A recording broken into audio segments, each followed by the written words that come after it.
আমাদের অনেক ক্ষেত্রেই বিল হতে ভ্যাট এবং এআইটি কর্তন করতে হয়। তো কত পার্সেন্ট হারে কীভাবে কর্তন করতে হয় সেই বিষয়গুলো আমরা আজকে দেখি। এটা হলো সর্বশেষ 9 জানুয়ারি 2025 খ্রিস্টাব্দ তারিখে উৎসে কত টাকা ভ্যাট কর্তন করতে হবে, কত পার্সেন্ট হারে সেই টেবিলটা দেওয়া আছে।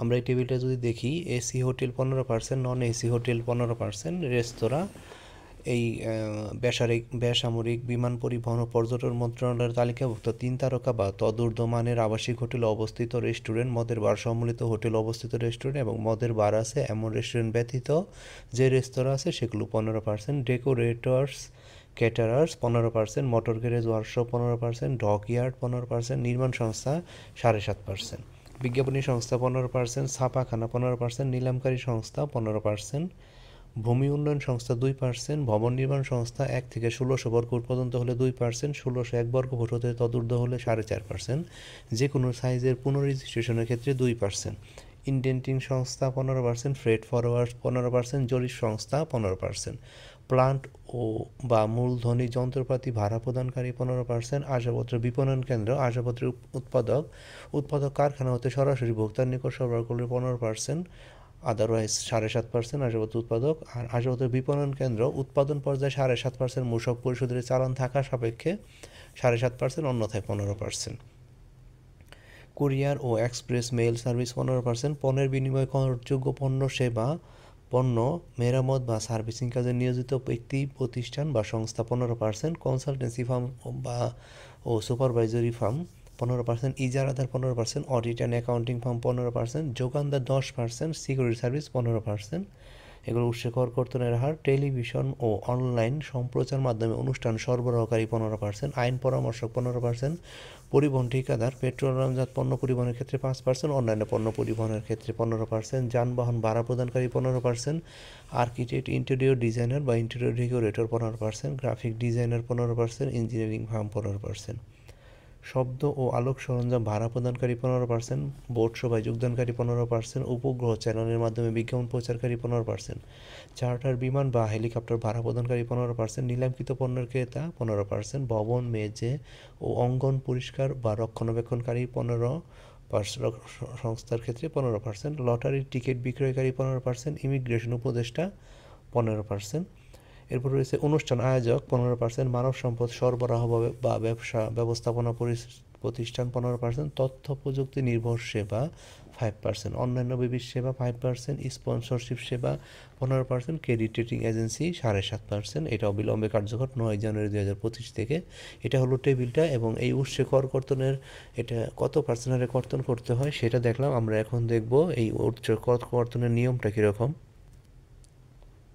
এখন আমরা দেখতেছি উৎসে কর্তনকারী সত্তাকে, অর্থাৎ উৎসে কর্তন করা কাজের জন্য বাধ্যতামূলক, সেগুলো দেখব। কোনো সরকার বা উহার কোনো মন্ত্রণালয়, বিভাগ বা দপ্তর, আধা সরকারি বা স্বায়ত্তশাসিত কোনো সংস্থা, রাষ্ট্র মালিকানাধীন প্রতিষ্ঠান, স্থানীয় কর্তৃপক্ষ পরিষদ বা অনুরূপ কোনো সংস্থা, এনজিও বিষয়ক ব্যুরো বা সমাজসেবা অধিদপ্তর কর্তৃক অনুমোদিত বেসরকারি প্রতিষ্ঠান, কোনো ব্যাংক, বিমা কোম্পানি বা অনুরূপ আর্থিক প্রতিষ্ঠান, মাধ্যমিক বা তদূর্ধ্ব পর্যায়ের শিক্ষা প্রতিষ্ঠান, কোনো লিমিটেড কোম্পানি এবং 10 কোটি টাকার অধিক বার্ষিক টার্নওভারযুক্ত কোনো ব্যক্তি বা প্রতিষ্ঠান, এরা উৎসে কর্তনকারী সত্তা, অর্থাৎ কোনো বিল হতে এই যেটাকে আমরা টেবিলে দেখলাম সেই রেটে উৎসে মূসক কর্তন করবে। আমরা 3-এর বিধিটা দেখে নেই।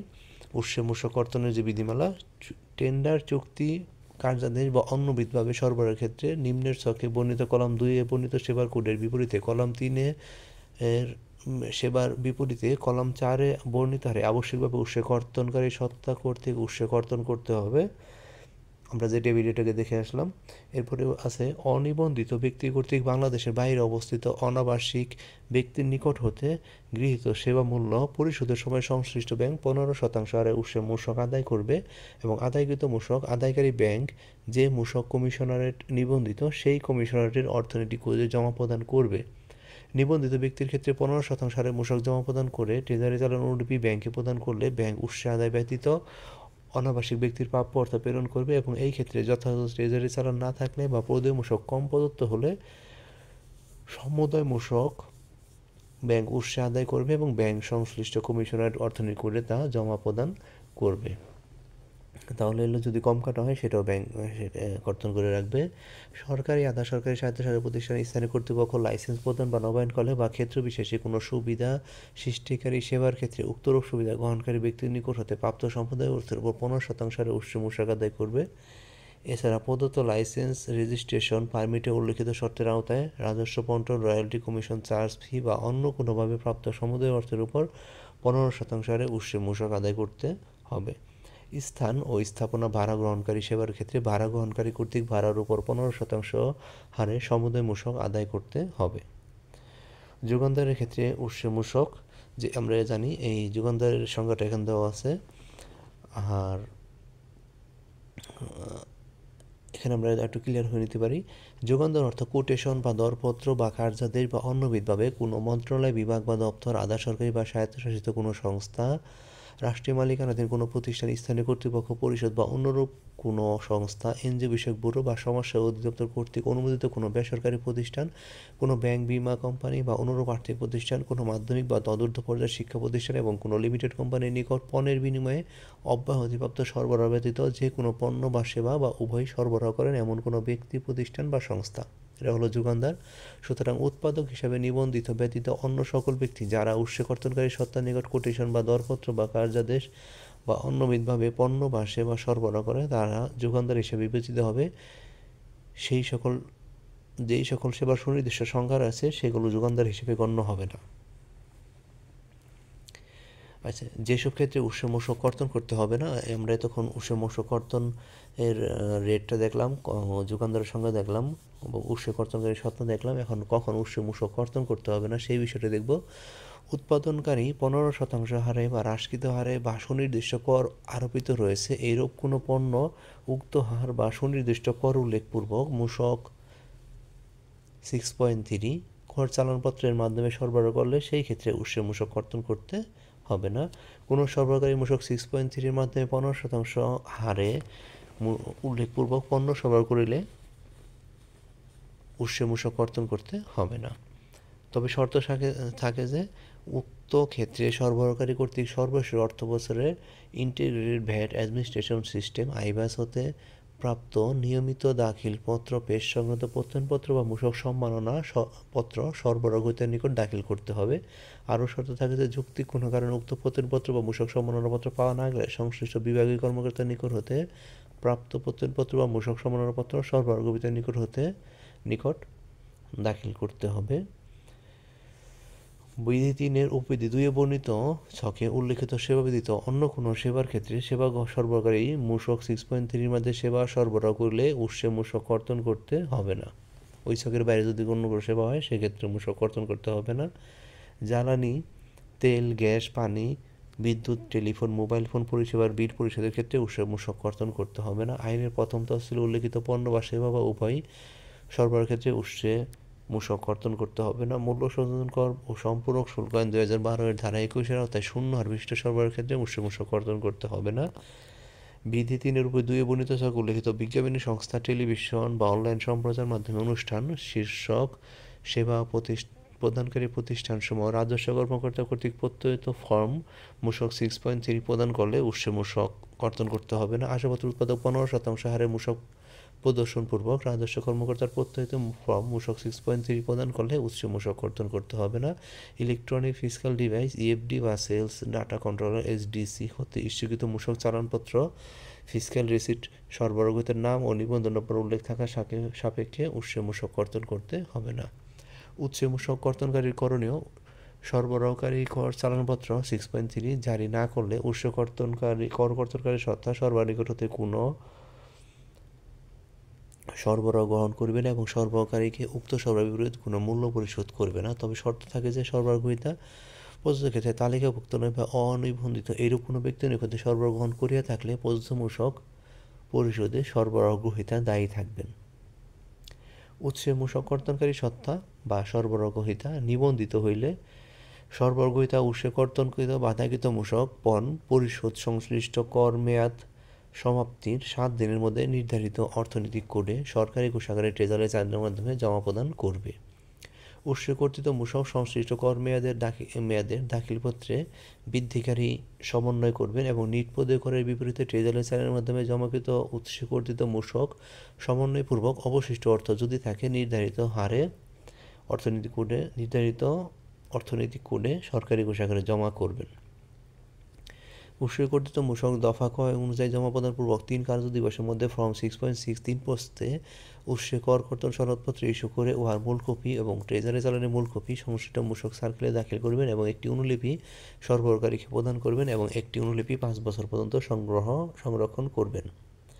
উৎসে মূসক কর্তনের সত্তা বা সরবরাহিতা মূসক নিবন্ধিত না হলে সরবরাহকারীকে পণ পরিশোধের ১৫ দিনের মধ্যে উৎসে কর্তৃক মূসক নির্ধারিত অর্থনৈতিক কোডে সরকারি কোষাগারে জমা প্রদানপূর্বক ৩ কার্যদিবসের মধ্যে ফর্ম 6.6 প্রস্তে উৎসে কর কর্তন সনদপত্র ইস্যু করে উহার মূল কপি ও ট্রেজারি চালানের মূল কপি সংশ্লিষ্ট মূসক সার্কেলে দাখিল করবেন এবং একটি অনুলিপি সরবরাহকারীকে প্রদান করবেন এবং একটি অনুলিপি ৫ বছর পর্যন্ত সংরক্ষণ করবেন। এটা হলো সরবরাহগ্রহীতা বা উৎসে কর্তনকারী যিনি সত্তা যদি নিবন্ধিত না হয়। উৎসে কর্তনকারী উৎসে কর্তৃক মূসক জমা প্রদানের ক্ষেত্রে ট্রেজারি চালানের অর্থনৈতিক কোড ১/১১/৩৩ এবং উৎসে কর্তনকারী সংশ্লিষ্ট কমিশনারের কোড এবং ০৩/১১ লিখতে হবে। এই কোডগুলো দেওয়া আছে ট্রেজারি চালানের প্রথম কলামে, যার মারফত প্রদত্ত হলো তার নাম ও ঠিকানা। এর নিম্নে উৎসে কর্তনকারীর নাম, ঠিকানা, মূসক নিবন্ধন নম্বর যদি থাকে সার্কেল ও কমিশনের নাম লিখতে হবে। ট্রেজারি চালানের দ্বিতীয় কলামে যে ব্যক্তি প্রতিষ্ঠানের পক্ষ হতে টাকা প্রদত্ত হলো তার নাম, পদবি ও ঠিকানা। এর নিম্নে পণ্য সেবা সরবরাহের নাম, ঠিকানা ও নিবন্ধন নম্বর সার্কেল কমিশনারের নাম লিখতে হবে। উৎসে কর্তনকারী সত্তাসমূহের মধ্যে যে সকল সত্তা লেনদেন এবং তৎসংক্রান্ত বিল হিসাবরক্ষণ কর্মকর্তার নিষ্পত্তি হয় তাহাদের উৎসে মূল্য সংগ্রহ কর্তন এবং তা সরকারি কোষাগারে পরিসংক্রান্ত কার্যক্রম সংশ্লিষ্ট হিসাবরক্ষণ কর্মকর্তার সম্পাদিত হবে। উৎসে কর্তনকারী সত্তা হিসাবরক্ষণ কর্মকর্তার নিকট দাখিলকৃত বিলে যার অনুকূলে বিল অনুমোদন করা হয়েছে তার নাম ও ব্যবসা শনাক্তকরণ সংখ্যা উল্লেখ করবেন এবং উল্লেখিত বিল পরিশোধের জন্য অনুমোদিত হইলে হিসাবরক্ষণ কর্মকর্তা উহা হইতে প্রযোজ্য মূল্য সংযোজন কর্তন করে বুক ট্রান্সফার বা অন্যবিধ স্বীকৃত পদ্ধতিতে সরকারি কোষাগারে জমা করবেন। হিসাবরক্ষণ কর্মকর্তা বিল পরিশোধের ৩ কার্যদিবসের মধ্যে 6.6 প্রস্তে উৎসে কর কর্তন সনদ ইস্যু করে উহার মূল কপি এবং ট্রেজারি চালানের মূল কপি সংশ্লিষ্ট মূসক সার্কেলে দাখিল করবে, একটি অনুলিপি সরবরাহকারীকে দিবে এবং একটি অনুলিপি উৎসে মূসক কর্তনকারী সত্তা বা সরবরাহগ্রহীতাকে প্রদান করবেন, যিনি উহা ৫ বছর পর্যন্ত সংরক্ষণ করবেন। সরবরাহকারীর করণীয়: সরবরাহকারীকে পণ্য বা সেবা সরবরাহকালে ফর্ম 6.3 কর জানাপত্র ইস্যু করতে হবে। দাখিলপত্র মূসক 9.1 এর অংশ 3 সরবরাহ ও প্রদেয় কর এর মূল্য এবং মূসকের পরিমাণ বা সুনির্দিষ্ট করের পরিমাণ উল্লেখ করতে হবে। উৎসে কর্তনকারী সরকার সত্তার নিকট হতে ফর্ম 6.6 উৎসে কর্তন সনদপত্র প্রাপ্তি সাপেক্ষে দাখিলপত্রে উৎসে কর্তৃক মূসকের সমপরিমাণ বা সুনির্দিষ্ট কর হ্রাসকারী সমন্বয় গ্রহণ করতে পারবে এবং প্রদেয় কলমে উৎসে কর্তৃক বা সেবা মূল্য বা মূসক উল্লেখ করা না হলে সেবা সরবরাহকারী হ্রাসকারী সমন্বয় গ্রহণ করতে পারবেন না। যে কর মেয়াদে কোনো সরবরাহের বিপরীতে মূল্য পরিশোধ করা হয় সেই কর মেয়াদে বা সেই কর মেয়াদের পরবর্তী ৩ কর মেয়াদে উক্ত সমন্বয় সাধন করতে হবে এবং উক্ত সময়ের পর সমন্বয় দাবি তামাদি হবে। জরিমানা বা সুদ: উৎসে কর কর্তনকারী সত্তা এবং উৎসে কর কর্তন এবং সরকারি কোষাগারে জমা প্রদানের জন্য যৌথ ও পৃথকভাবে দায়ী থাকবে। উৎসে কর কর্তনের দায়িত্বে থাকা সত্ত্বেও মূসক কর্তন করা না হলে আইনের ধারা 85 উপধারা 1 ক এবং ধারা 127 বিধান অনুযায়ী মূল্য সংযোজন কর কর্তনকারী ব্যক্তি কর্তৃক মূল্য সংযোজন কর জমা প্রদানের দায়িত্বপ্রাপ্ত ব্যক্তি এবং সংশ্লিষ্ট প্রতিষ্ঠানের নির্বাহী কর্মকর্তার বিরুদ্ধে ব্যবস্থা গ্রহণ করা যাইবে। কেন্দ্রীয় নিবন্ধিত প্রতিষ্ঠানসমূহে শাখা বা বিক্রয় কেন্দ্র তাহাদের কেন্দ্রীয়ভাবে নিবন্ধিত ইউনিটের মাধ্যমে উৎসে কর্তৃক মূসক জমা প্রদান করবে। একটি সরবরাহের মধ্যে একাধিক উপাদান থাকার কারণে উৎসে মূসক কর্তনের জটিলতা সৃষ্টি হলে টেন্ডার, কোটেশন বা বিলে সরবরাহের উপাদানসমূহ এবং প্রতিটি উপাদানের বিপরীতে মূল্য আলাদাভাবে উল্লেখ করতে হবে এবং প্রতিটি উপাদানের জন্য প্রযোজ্য হারে সমুদায় মূসক উৎসে কর্তন করতে হবে। মূল্য সংযোজন কর ও সম্পূরক শুল্ক আইন 2022 কার্যকর হওয়ার পূর্বে চুক্তিবদ্ধ কিন্তু মূল্য পরিশোধিত হয়নি এমন সরবরাহের ক্ষেত্রে পরিশোধকালীন সময়ে প্রযোজ্য বিধান প্রযোজ্য হবে। এটা হলো উৎসে কর কর্তন ও আদায় বিধিমালা 2021, যেটা আপডেটেড সংশোধন। এবং এই টেবিলটা যেটা উৎসে কত পার্সেন্ট হারে উৎসে মূসক কর্তন করতে হবে সেটা আমরা একটু আগে দেখলাম। এই বিষয়টা শুধুমাত্র উৎসে ভ্যাট কর্তন যেটা, সেই বিষয়টা বলা হয়েছে। এরপর আমরা আরেকদিন উৎসে আয়কর কর্তনের বিষয়গুলো দেখব।